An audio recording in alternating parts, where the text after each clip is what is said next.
anno che cosa?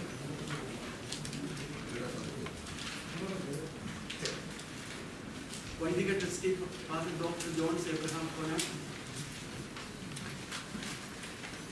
Sabha Secretary Dr. John Joseph,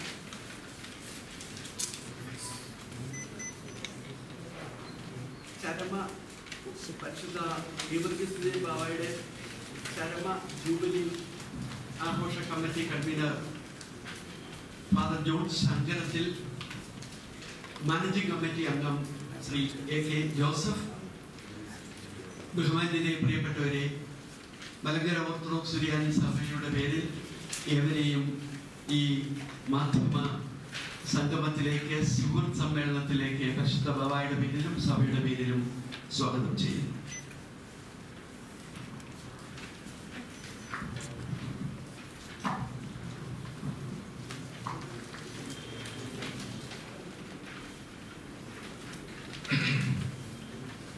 ഈ മാധ്യമ സമ്മേളനത്തിലെ ഇത്രയും സുഹൃത്തുക്കൾ ഇവിടെ കടന്നു വന്നതിലുള്ള സന്തോഷവും നന്ദിയും മലങ്കര സഭയുടെ പേരിൽ ആദ്യമായി അറിയിക്കട്ടെ. പ്രധാനമായി ഈ സമ്മേളനം വിളിച്ചു കൂട്ടുവാനുള്ള കാരണം മലങ്കര സഭയിലെ ഒരു 34 വർഷത്തോളം കാതോലിക്കായും അതുപോലെ തന്നെ പിന്നീട് ഏകദേശം 2-3 പതിറ്റാണ്ടോളം മലങ്കര മെത്രാപ്പോലീത്തായുമായി സഭയ്ക്ക് വലിയ നേതൃത്വം കൊടുത്ത പരിശുദ്ധ ബസേലിയോസ് ഗീവർഗീസ് ബാവാ തിരുമേനിയുടെ ചരമ സുവർണ ജൂബിലി ആഘോഷ വർഷമാണ്, സമാപനമാണ്. ആ ആഘോഷങ്ങൾ സമാപനമാണ് 2015 ജനുവരി മാസം 3-ാം തീയതി.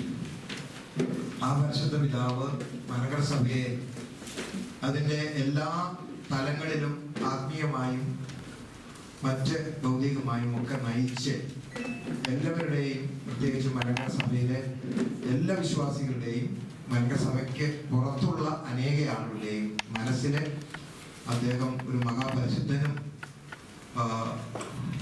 എല്ലാവരുടെയും പ്രിയപ്പെട്ട ഒരു പിതാവുമായി ഭരണം നടത്തിപ്പോകുന്നു. അദ്ദേഹത്തിൻ്റെ കാലത്ത് മലങ്കര സഭയിൽ സമാധാനം ഉണ്ടായി എന്നുള്ളതാണ്. ഏകദേശം 10-50 വർഷക്കാലം വ്യവഹാരത്തിലൂടെ കടന്നുപോയ സഭ 1958 സമാധാനം വന്നു ചേരുന്നത് അദ്ദേഹത്തിൻ്റെ കാലഘട്ടത്തിലാണ്. ആ സമാധാനം സമ്പൂർണമായിരുന്നു. ഒരു ശത്രുതാഭാവവും കൂടാതെ അതിലെ ഇരു വിഭാഗത്തെയും ഒരുമിച്ച് ആശ്ലേഷിച്ച് സ്വീകരിച്ച് അദ്ദേഹം സഭയെ നയിച്ചു. ആ പിതാവിൻ്റെ ചരമ സുവർണ ജൂബിലി ആഘോഷ സമാപനമാണ് പ്രധാനമായിട്ട് ഈ ജനുവരി 3-ാം തീയതി 2-3 ദിവസങ്ങളിൽ ഇവിടെ ആഘോഷിക്കുന്നത്. അതോടൊപ്പം തന്നെ മലങ്കര സഭയ്ക്ക് ഒരു കേന്ദ്ര ആസ്ഥാനം ഉണ്ടാകാൻ തക്കവണ്ണം അതിൻ്റെ ഓഫീസ് സംവിധാനങ്ങൾ, കാതോലിക്കേറ്റ് ഓഫീസ്, അതിൻ്റെ ഭരണശിലാകേന്ദ്രം തന്നെ അനുയോജ്യമായ ഒരു കെട്ടിട സമുച്ചയവും ഇവിടെ നിർമ്മിച്ചിട്ടുണ്ട്. അതിൻ്റെ ഉദ്ഘാടനവും ജനുവരി 4-ാം തീയതി സംഘടിപ്പിച്ചിട്ടുണ്ട്. കേരള സംസ്ഥാന മുഖ്യമന്ത്രി പ്രിയപ്പെട്ട ഉമ്മൻചാണ്ടി അത് ഉദ്ഘാടനം ചെയ്യാൻ സമ്മതിച്ചിട്ടുണ്ട്. ആ സമ്മേളനം നടത്തുന്നത് കോട്ടയം ഏരിയ കത്തീഡ്രലിൽ വെച്ചായിരിക്കും. ഇങ്ങനെയുള്ള കാര്യങ്ങളെക്കുറിച്ച് കൂടുതൽ നിങ്ങളെ അറിയിക്കുകയും നിങ്ങളത് മാധ്യമങ്ങളിലൂടെ എഴുതി അറിയിക്കുകയും ചെയ്യുന്നത് വളരെ സഭയെ സംബന്ധിച്ചിടത്തോളം വളരെ പ്രയോജനകരവും ഒരു വലിയ സഹായവുമാണ് എന്നുള്ള കാര്യം പ്രത്യേകമായിട്ട് അറിയിക്കുകയാണ്. ഒരിക്കൽ കൂടെ നിങ്ങളോട് എല്ലാവരോടുമുള്ള സ്നേഹം അറിയിക്കുന്നു. കൂടുതൽ കാര്യങ്ങൾ കാര്യങ്ങൾ എന്തെങ്കിലും ചോദിക്കാനോ ഒക്കെ ഉണ്ടെങ്കിൽ ചോദിക്കാം.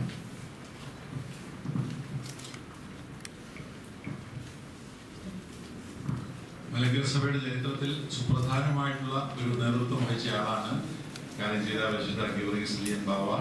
അതുകൊണ്ടാണ് ഇത്ര പ്രാധാന്യം കൊടുത്ത് ഈ അദ്ദേഹത്തിന്റെ ചരമ ജൂബിലി ആഘോഷങ്ങൾ കഴിഞ്ഞ ഒരു വർഷമായിട്ട് നടക്കുന്നു. അതിന്റെ സമാപനമാണ് ജനുവരി മാസം അവസാനം നടക്കുന്നത്. അതോടൊപ്പം പരിശുദ്ധ പിതാവ് വിവരിച്ചതുപോലെ കേന്ദ്ര സെക്രട്ടേറിയറ്റിന്റെ ഉദ്ഘാടനവും വിവിധ പരിപാടികളും നടക്കുകയാണ്. തലേ ദിവസം കുറിച്ചിയിൽ നിന്ന് ദേവലോകത്തേക്ക് ഒരു തീർത്ഥാടക സംഘം തീർത്ഥയാത്ര നടത്തുന്നുമുണ്ട്.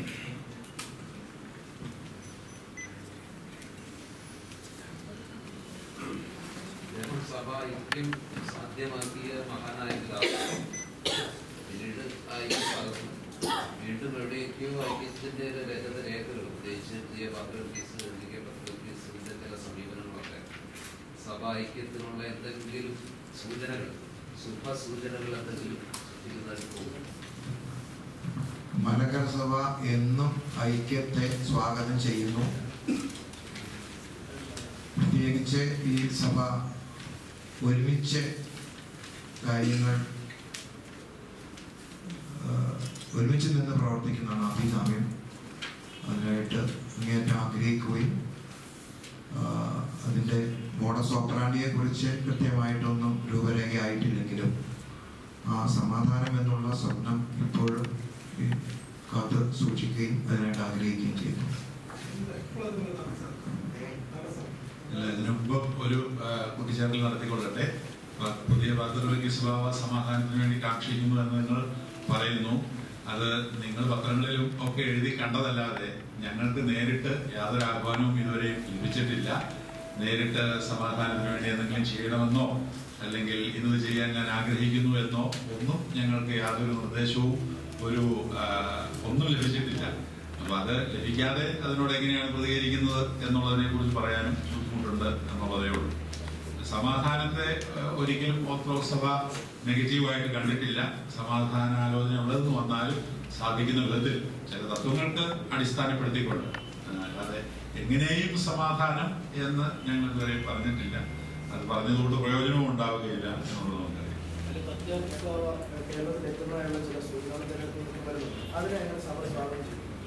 അതിനെക്കുറിച്ചും ഞങ്ങൾക്ക് ഔദ്യോഗികമായി യാതൊരു അറിയിപ്പുമില്ല.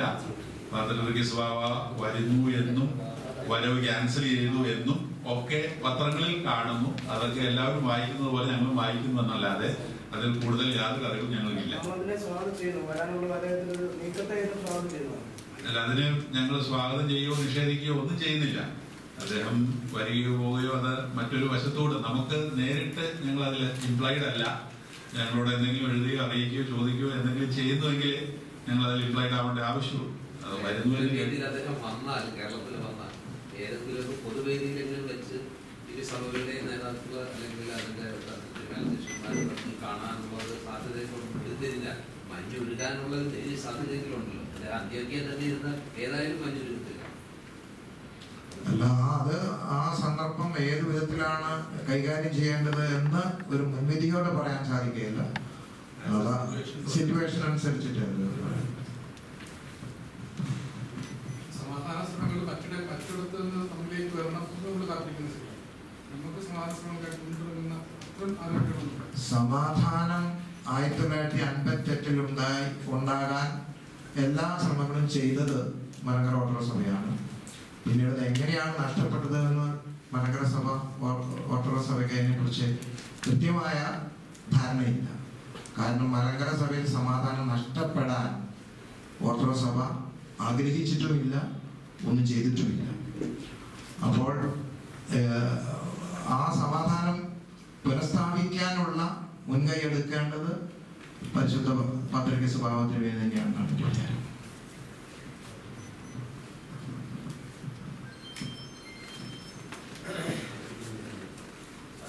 ഇതുമായി ബന്ധപ്പെട്ട ഈ സംസ്ഥാനത്തിന്റെ ഏറ്റവും കൂടുതൽ ചർച്ച ചെയ്യപ്പെട്ടിരിക്കുന്ന ഒരു കാര്യമാണ് സർക്കാരിന്റെ മദ്യനയം. സർക്കാരിന്റെ മദ്യനയം സംബന്ധിച്ചാണ് ഇപ്പോൾ ധനമന്ത്രിക്കെതിരെ കോഴയാരോപണം വരെ ഉണ്ടായി. അദ്ദേഹത്തിന്റെ വിജിലൻസ് കേസ് ഈ മന്ത്രി ഒഴിവാക്കിയ നാളാണെന്ന് സഭയ്ക്ക് ഏതെങ്കിലും തരത്തിലൊരു വിശ്വാസമുണ്ട്? ഇതേക്കുറിച്ച് പറയാൻ നമ്മൾ കോമ്പിറ്റന്റ് അല്ല. മദ്യനയത്തെ സംബന്ധിച്ച ഒരു കാര്യം പറയാം. ഗവൺമെന്റ് മദ്യനയത്തിൽ നിന്ന് പുറകോട്ട് പോകരുത് എന്ന് തന്നെയാണ് ഓർത്തഡോക്സ് സഭയുടെ വിശ്വാസവും ധാരണയും. എല്ലാ ക്രൈസ്തവ സഭകൾക്കും അത് തന്നെയാണ് ചിന്തിച്ചിട്ടുള്ളത്. മദ്യം കുറയ്ക്കണം. അത് മദ്യം മുഖാന്തരമായിട്ടുണ്ടാകുന്ന അനേക പ്രതിസന്ധികളും അതുപോലെ നാശനഷ്ടങ്ങൾ അനുവദിക്കണം. അതുകൊണ്ട് ആ കാര്യത്തിൽ വ്യക്തതയുണ്ട്. മദ്യകാര്യത്തെ കുറിച്ച് നമുക്കൊന്നും അറിയാൻ പറ്റില്ല. ഈ മദ്യനയം സംബന്ധിച്ച ഇപ്പം സഭകള് KCBC അല്ലെങ്കിൽ KCBCയുടെ യോഗം ചെയ്യുകയും സംയുക്ത ക്രൈസ്തവ സമിതി ചില പ്രതിഷേധ പ്രകടനങ്ങൾ ആലോചിക്കുകയും CSI മാത്രമാണ് അതിൽ പങ്കെടുക്കുന്നത്. മുഖ്യമന്ത്രിയുടെ വീട്ടിലേക്ക് ഒരു പ്രാർത്ഥന ജാഥയൊക്കെ നടത്തി. അതിലെന്തെങ്കിലും സഭകൾ തമ്മിൽ വല്ല അഭിപ്രായ വ്യത്യാസമുണ്ടോ മദ്യനയം സംബന്ധിച്ച്? ഒന്നുമില്ല. ഇതേവരെ കേട്ടിട്ടേ ആരും പറഞ്ഞും കേട്ടിട്ടില്ല. സമ്മേളനത്തില് പരിശുദ്ധ ബാബാതിരുമേനി അധ്യക്ഷത വഹിക്കുകയുണ്ടായി. കോട്ടയത്തെ സമ്മേളനം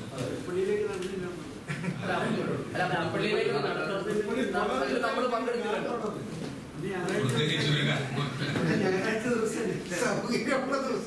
അല്ല, അത് അന്നെല്ലാരും ചൂണ്ടിക്കാണിച്ചാണ്. അന്നെല്ലാവരും നമ്മള് മാധ്യമങ്ങളോട് ഉൾപ്പെടെ ചൂണ്ടിക്കാണിച്ചിരുന്നു മുഖ്യമന്ത്രി സ്ഥലത്തില്ലായിരുന്നു. പക്ഷെ അത് പുതുപ്പള്ളി പള്ളിയുടെ മുന്നിലേക്ക് ഒരു പ്രാർത്ഥന ജാതിയായി പോവുകയും അതിന്റെ മുന്നിൽ ഒന്ന് മദ്യനയവും പുതുപ്പള്ളി പള്ളി തമ്മിൽ ബന്ധമില്ലല്ലോ. അതിന്റെ മുന്നിൽ ഒരു പ്രതിഷേധം സംഘടിപ്പിച്ചപ്പോ അല്ല, പൊതുവായിട്ട് പറഞ്ഞാൽ എല്ലാ ക്രിസ്തീയ സഭകളും ഈ മദ്യനയം, അതായത് മദ്യവിരുദ്ധ ചിന്ത തന്നെയാണ് ഉള്ളത്. പിന്നെ അതിലെ ഇങ്ങനെയുള്ള കാര്യങ്ങൾ സൗകര്യങ്ങളും അസൗകര്യങ്ങളൊക്കെ ആർക്കെങ്കിലും ഉണ്ടാകുമെന്നല്ലാതെ നയത്തെ സംബന്ധിച്ച് ഒരു അഭിപ്രായ വ്യത്യാസം ആർക്കും ലക്ഷണങ്ങൾ തോന്നി. അപ്പോഴാണ് കുറച്ചൊക്കെ പത്രങ്ങളിലൂടെയൊക്കെ ഒരുമിച്ച് സംയുക്ത പ്രസ്താവനയൊക്കെ ഇറക്കിയായിരുന്നു. കോടതിയുടെ ഈ വിഷയത്തിലുള്ള ഇടപെടലിനെ കോടതികൾ കൂടുതൽ ഭാവികൾ തുറക്കാനുള്ള കോടതി എന്ന് പറഞ്ഞതിനനുസരിച്ചല്ലേ പറ്റുള്ളൂ.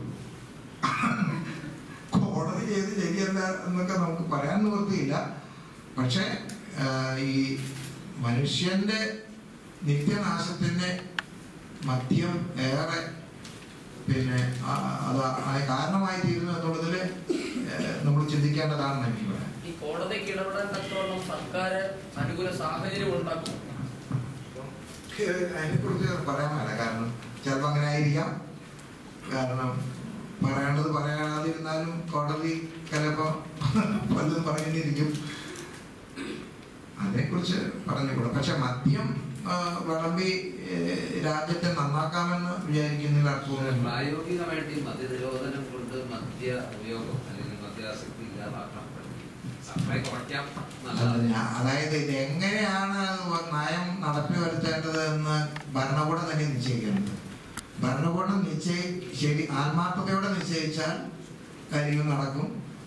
അല്ല, അതൊരു ഇഴഞ്ഞ മട്ടിലാണ് അതിനെ കാണുന്നത് എങ്കിൽ നയം പ്രഖ്യാപിച്ചാലും പ്രയോജനമുണ്ടാകും. സർക്കാർ മദ്യനിരോധനം അടക്കമുള്ള കടുത്ത നടപടികൾ സ്വീകരിക്കണം, മദ്യത്തിന്റെ ലഭ്യത കുറയ്ക്കണം എന്ന് പറയുമ്പോൾ തന്നെ ഈ ക്രൈസ്തവ സഭകൾ ആ കാര്യത്തിൽ മറ്റ് സഭകളെയും അതുപോലെ തന്നെ ജാതി സമുദായങ്ങളെ അപേക്ഷിച്ച് ആ കാര്യത്തിൽ മുൻനിരയിലാണ്. പക്ഷെ ഒരു കോൺട്രഡിക്ഷൻ ഉള്ളതെന്ന് വെച്ചാൽ ഏറ്റവും കൂടുതൽ മദ്യ ഉപഭോഗത്തിന്റെ കാര്യത്തിൽ മുന്നിൽ നിൽക്കുന്ന സമുദായങ്ങളിൽ ഈ ക്രൈസ്തവ സഭകൾ തന്നെയാണ് ഉൾപ്പെടുന്നത്. അപ്പൊ സ്വാഭാവികമായിട്ട് ഒരു ഡബിൾ റോൾ വേണ്ടേ നമുക്ക്? ഒരു വശത്തു കൂടി ഒരു കൺവെർഷൻ, ഒരു ഞങ്ങളുടെ മതമണ്ഡലങ്ങളിലൂടെ ഉള്ള ബോധവൽക്കരണങ്ങളും അതുപോലെ തന്നെയുള്ള പഠന കാര്യങ്ങളും ഒക്കെ നിർവഹിച്ചുകൊണ്ടേയിരിക്കുന്നുണ്ട്. പക്ഷെ അത് അങ്ങനെ ഉണ്ടെന്ന് പറഞ്ഞ് അത് നശിക്കട്ടെ എന്നാണോ ഞങ്ങൾ പറയേണ്ടത്? അല്ല, ഞാൻ പറയുന്നത് ബോധവൽക്കരണം ഞങ്ങൾ നടത്തിയിട്ട് വിജയിക്കുന്നില്ല, എന്നാൽ അതങ്ങ് ആകട്ടെ എന്നാണോ പറയേണ്ടത്? അത് പറയാൻ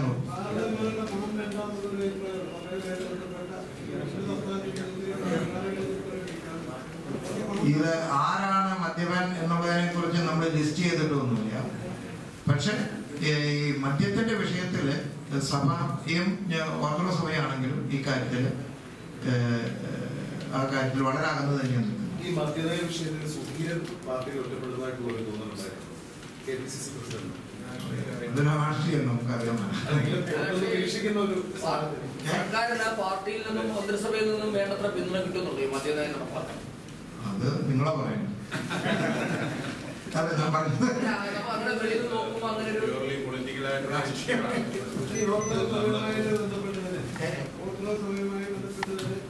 ഉന്നത സ്ഥാനത്തിരിക്കുന്നവരും ഈ മന്ത്രി വ്യവസായ മന്ത്രിവരൊക്കെ അങ്ങനെ ഉള്ളവരോടുള്ള എന്തെങ്കിലും നിലപാട് അവരുടെ ഈ സമയമായി ബന്ധപ്പെട്ട ബോധവൽക്കരണം മാത്രമേ ഞങ്ങൾക്ക് ചെയ്യാൻ പറ്റുള്ളൂ. കാരണം സഭയുടെ ഒരു നിയമമുണ്ട്. അപ്പൊ ആ നിയമത്തിന്റെ കീഴിൽ നിന്ന് ബോധവൽക്കരണത്തിന് അപ്പുറമായിട്ട് ഒരു നടപടി എടുക്കുമ്പോൾ മറ്റു പല തരത്തിൽ അപകടങ്ങൾ. ഈ ഒരു ഓർത്തഡോക്സ് സഭാംഗം എന്നുള്ള രീതിയിൽ മുഖ്യമന്ത്രി ഈ വിഷയത്തിൽ എത്രത്തോളം ജാഗ്രത? മുഖ്യമന്ത്രി വളരെ ജാഗ്രതയായിട്ട് തന്നെ നിൽക്കുന്നതായിട്ടാണ് മനസ്സിലാവുന്നത്. ഇന്റേണൽ പൊളിറ്റിക്സ് എന്താണെന്നുള്ളതിനെ കുറിച്ച് നിങ്ങളാണ് വിലയിരുത്തേണ്ടത്.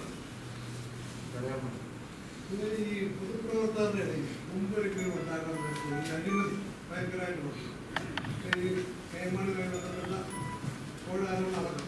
മുമ്പൊരിക്കലും ഇല്ല. അവരാരും ഈ ധാർമ്മികത എന്ന സാധനം മറന്നിട്ട് അങ്ങനെ രാജ്യമൊന്നും ആവശ്യമില്ലാതെ അതിനെപ്പറ്റി ഒരു പൊതുവായിട്ടുള്ള അഴിമതി എനിക്ക് തോന്നുന്നു എന്നും ഉണ്ടായിരുന്നു.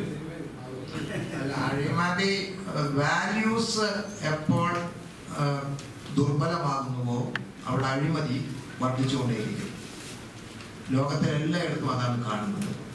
പക്ഷെ വാല്യൂസ് ഭരണതലത്തിൽ ശക്തമാണെങ്കിൽ അഴിമതി അത്രയൊന്നും ഉണ്ടാകില്ല.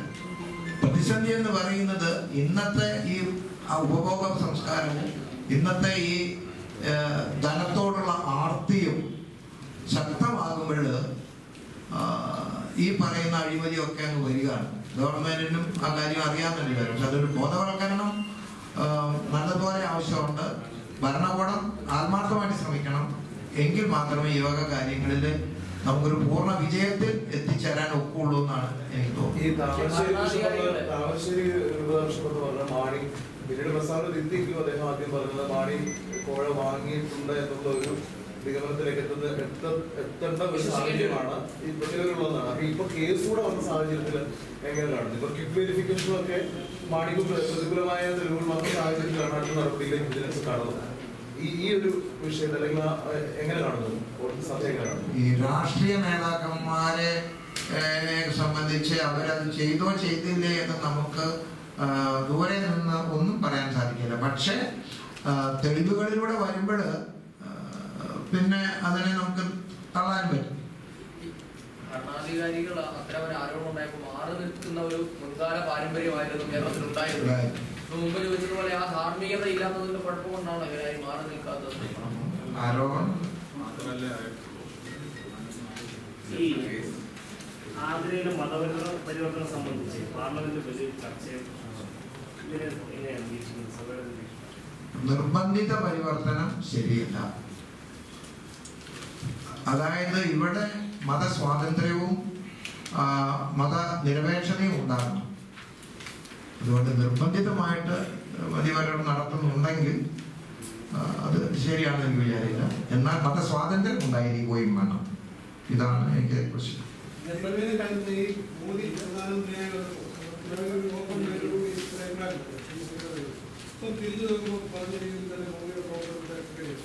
അന്ന് ഞാൻ പറഞ്ഞത് ഇത് തന്നെയാ പറഞ്ഞത്. അതായത് മതസ്വാതന്ത്ര്യവും ന്യൂനപക്ഷ അവകാശങ്ങളും ബഹുമാനവും നിലനിർത്തിക്കൊണ്ട് ഇവിടെ ആര് വരുന്നതും സ്വാഗതം ചെയ്യുന്നു എന്നാണ് ഞാൻ പറഞ്ഞ വാചകമായിരുന്നു. ഒരു ഡിസംബർ 23-ാം തീയതി പറഞ്ഞത് 2013 എൻ്റെ ഓർമ്മ ശരിയാണ്.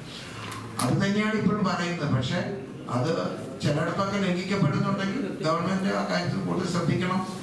അതല്ലാതെ പിന്നെ മറ്റേ എന്താ ചെയ്യേണ്ടത്? ഗവൺമെന്റ് ആ കാര്യത്തിൽ ഇങ്ങനെ ഒരു ലീനിയനായിട്ട് ഒരു അയവോടെ കാണരുത്.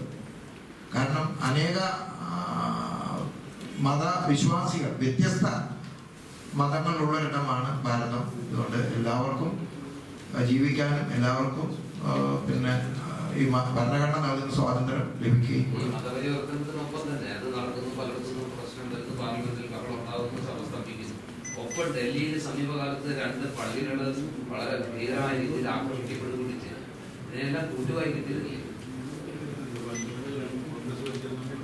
ഇതൊക്കെ ഒറ്റപ്പെട്ട സംഭവങ്ങളായിട്ടാണോ അതോ ബോധപൂർവം ആണോ എന്നുള്ളത് അറിയാൻ പറ്റും. 6 മാസത്തെ മോഡിയുടെ ഭരണത്തെ എങ്ങനെയാണ് സഭ വിലയിരുത്തുന്നത്? ഈ 6 മാസം കഴിഞ്ഞല്ലോ. സഭ അന്ന് പുറപ്പെടുവിച്ച ആ ഒരു വിശ്വാസം അല്ലെങ്കിൽ ആ ഒരു ശുഭാപ്തി ചിന്ത ഇപ്പോഴും ഉണ്ടോ മോളിയുടെ ഭരണത്തോട്? ഇവിടെ ഭരണം ഇനി നാളെ എങ്ങനെയായിരിക്കും എന്നുള്ളതിനെ കുറിച്ച് പറയാൻ ബുദ്ധിമുട്ടുണ്ട്. പക്ഷെ ഈ തത്വത്തിൽ നിലനിൽക്കണമെന്നാണ് സഭ ആഗ്രഹിക്കുന്നത്. അദ്ദേഹത്തിന്റെ ഭരണകാലത്തും ഈ ഭാരതത്തിന് സ്വാതന്ത്ര്യത്തിനും മതസഹിഷ്ണുതയ്ക്കും യാതൊരു പോറലും വെക്കരുത് എന്ന് വിചാരിക്കുന്നു. ഇപ്പൊ നാളെ എങ്ങനെ മാസം കഴിഞ്ഞ് ഒറ്റപ്പെട്ട സംഭവങ്ങളൊക്കെ ഉണ്ടായിട്ടുള്ളൂ. അതേക്കുറിച്ച് നമ്മൾ ഒരുപാട് വേവലാതിപ്പെടാതെ അത് തിരുത്താനുള്ള നിലയിൽ ഗവൺമെന്റിനോട് നമ്മൾ അഭ്യർത്ഥിക്കുക എന്നുള്ളതാണ്.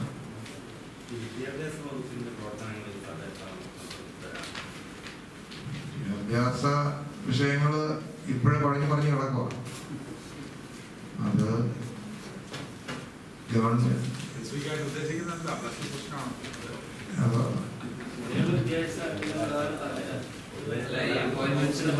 കിട്ടുന്നില്ല എന്നൊക്കെ പറഞ്ഞ SSS അതുപോലെയുള്ള സഭാ മാനേജ്മെന്റുകളും ഒക്കെ സർക്കാർ നിലപാടിനെതിരെ ശക്തമായിട്ട് രംഗത്തുണ്ട്. കോടതി കൊടുത്തു അതിന് പതിനെക്കാലം സ്റ്റേ കിട്ടി അങ്ങനെയൊക്കെയുള്ള വിദ്യാഭ്യാസ വകുപ്പ് കോൺഗ്രസ് തന്നെ ഏറ്റെടുക്കണം. ആരേറ്റെടുത്താലും ഇതിനപ്പുറമായിട്ടൊന്നും ഉണ്ടാവൂ.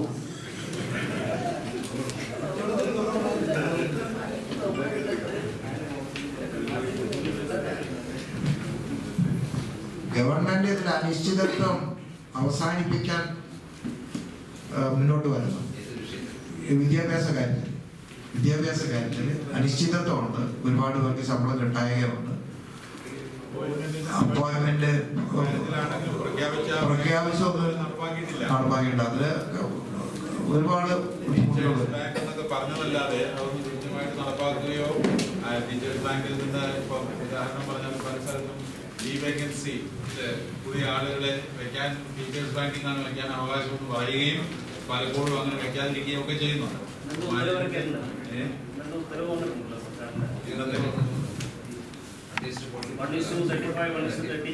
ആക്കുകയാണ്. അത് വളരെ നല്ലൊരു കാര്യം. ആണോ 45 ആണെന്ന് പറഞ്ഞു കാണാൻ സാധിക്കും. അങ്ങനെ ഒരു ഈ ഏകദേശം ഇപ്പൊ സർക്കാരിൽ ഇവിടെ പഠിപ്പിക്കുന്ന കോട്ടയത്ത് ഗവൺമെന്റ് സ്കൂൾ പഠിക്കുന്ന അധ്യാപകർ കോട്ടയത്തിന്റെ കിഴക്കേറ്റത്ത് പോയി പഠിപ്പിക്കുന്ന അവസ്ഥയിലേക്ക് മാറ്റപ്പെടുന്ന സ്ഥിതിയിൽ അവരുടെ ട്രാൻസ്ഫർ നടക്കുന്നു.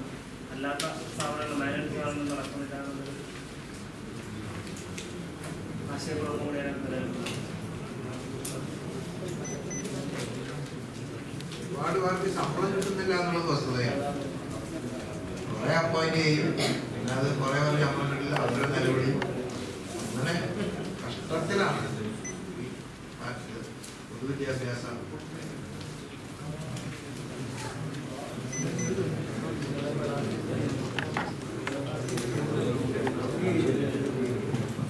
മധ്യ നയത്തിൽ ഉമ്മൻചാണ്ടി മുഖ്യമന്ത്രിയോട് സഭയുടേതായ എന്തെങ്കിലും ആവശ്യം അറിയിച്ചിട്ടുണ്ടോ? സഭയുടെ പ്രത്യേകം ഞങ്ങൾ അദ്ദേഹത്തെ സംസ്ഥാന മുഖ്യമന്ത്രിയായിട്ടാണ് കാണുന്നത്. സഭയുടെ ഒരു ലാബില് ഇതിനേക്കാൾ ഉപരിയായി അദ്ദേഹത്തോട് പറയുന്ന കാര്യങ്ങൾ പറയുന്നല്ലാതെ അല്ല, ഞങ്ങളിങ്ങനെ ഈ പൊതു പ്രസ്താവനയിലൊക്കെ ഒപ്പൊക്കെ ഇട്ടിട്ട് മെമ്മറാണ്ടം കൊടുത്തിട്ടുണ്ട്.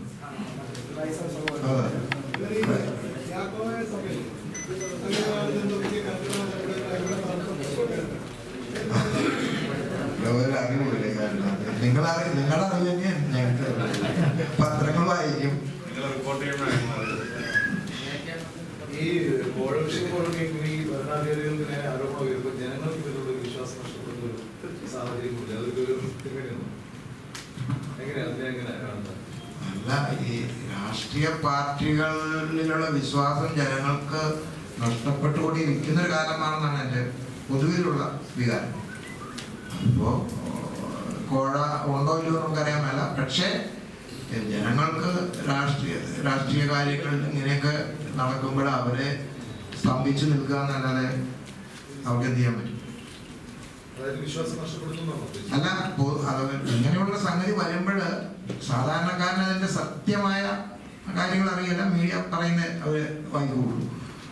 പക്ഷെ അങ്ങനെ കുഴ മേടിക്കരുതാത്താണ്, മേടിച്ചിട്ടുണ്ടെങ്കിൽ ശരിയല്ല എന്ന് മാത്രമേ പറയാനൂ. ഇതുപോലെ സഭയിലെ ട്രാൻസ്ഫറും പിന്നെ റിട്ടയർമെന്റ് പ്രായം സംബന്ധിച്ച് റിപ്പോർട്ട് സമർപ്പിച്ചു. അതിനെക്കുറിച്ച് എന്തെങ്കിലും മാനേജിംഗ് കമ്മിറ്റി ചില ഭേദഗതികളോടെ അത് പാസ്സാക്കിയിട്ടുണ്ട്. ഇനി അത് സിനഡിലോട്ട് വന്നതിന് ശേഷമേ അതിന് കൂടുതലായിട്ട് ഒരു തീരുമാനം. ഈ സഭ നടത്തുന്ന ചില വിശ്വാസപരമായ പുരോഗമന പ്രവർത്തനങ്ങൾ, അതിപ്പോ സഭയുടെ പ്രാർത്ഥന, ഇപ്പോൾ മരിച്ചവർക്ക് വേണ്ടിയുള്ള പ്രാർത്ഥന ഇന്ന ദിവസം നടത്തണമെന്നുള്ള തീരുമാനത്തിൽ മാറി ഞായറാഴ്ചകൾ നടത്തുന്നത്, അതൊരു മാറ്റങ്ങൾ സഭയ്ക്കുള്ളിൽ വന്നുകൊണ്ടിരിക്കുന്നത് വിശ്വാസികൾ മറ്റു സഭകളിലേക്ക് പോകാൻ താല്പര്യമാക്കി മാറുന്നില്ല. ഞായറാഴ്ച അങ്ങനെ നടത്താവോ എന്നൊന്നും സഭ പറഞ്ഞിട്ടില്ല. ഏതെങ്കിലും പള്ളികളിൽ അങ്ങനെ ഒറ്റയ്ക്ക് ആരെങ്കിലും പറഞ്ഞിട്ടുണ്ടെങ്കിൽ അത് ഒരു നിയമമായിട്ടൊന്നും അതിനെ കാണാൻ പറ്റുകയല്ല. ജനങ്ങളുടെ സൗകര്യം അനുസരിച്ച് ഇടവകൾ നടത്തി കൊടുക്കണമെന്നാണ് സഭയുടെ പൊതുവായ അടിസ്ഥാന തത്വങ്ങളിൽ നിന്ന് വ്യതിചലിക്കാതെ പ്രാദേശികമായിട്ടുള്ള ചില അഡ്ജസ്റ്റ്മെന്റ് എല്ലാവരുടെയും ഒരു സമ്മതപ്രകാരം നടപ്പാക്കിയിട്ടുണ്ടെങ്കിലും. ഇപ്പൊ ഞാൻ ഇത് ഉദാഹരണം പറയുന്നത്, CPM MLA ആയിരുന്ന PV വർഗീസ് വയനാട്ടിൽ മരിച്ചിരുന്നു. അയാൾ മരിച്ചപ്പോൾ അയാളുടെ ശവം എടുക്കുന്നതിന് ആ പ്രസ്തുത വികാരി വേണ്ടൊരു താല്പര്യം കാണിച്ചിരുന്നു. കൂടാതെ അദ്ദേഹത്തിന്റെ അന്ത്യകർമ്മങ്ങൾ കൃത്യമായി നടത്തുന്ന പ്രാർത്ഥന നടത്തുന്നതിനും കൃത്യമായ ആചാരണത്തിൽ തയ്യാറായില്ല. അതവിടെ നിക്ഷേപത്തിൽ നൽകിയിട്ടുണ്ട്. അല്ല, അതിനെക്കുറിച്ച് ഒരു പരാതിയൊന്നും ലഭിച്ചതായിട്ട് അറിവില്ല. പരാതി ലഭിക്കുന്നെങ്കിൽ അതിന്റെ കാര്യം തീർച്ചയായിട്ടും അന്വേഷിച്ച് തുടർ നടപടികൾ എന്താണെന്ന് വെച്ചാൽ ചെയ്യും.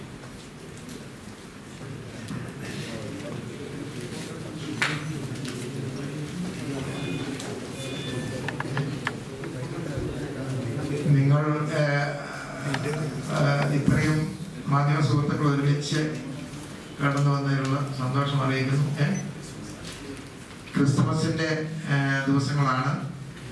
ക്രിസ്മസ് ലോകത്തിന്റെ സമാധാനവും അതുപോലെ തന്നെ സന്തോഷവും നൽകുന്ന ഒരു സന്ദേശം നൽകുന്നുണ്ട്. തീർച്ചയായും എല്ലാവർക്കും ക്രിസ്മസ് മംഗളങ്ങളും നവവത്സര ആശംസകളും നേരുകയാണ്. ഈ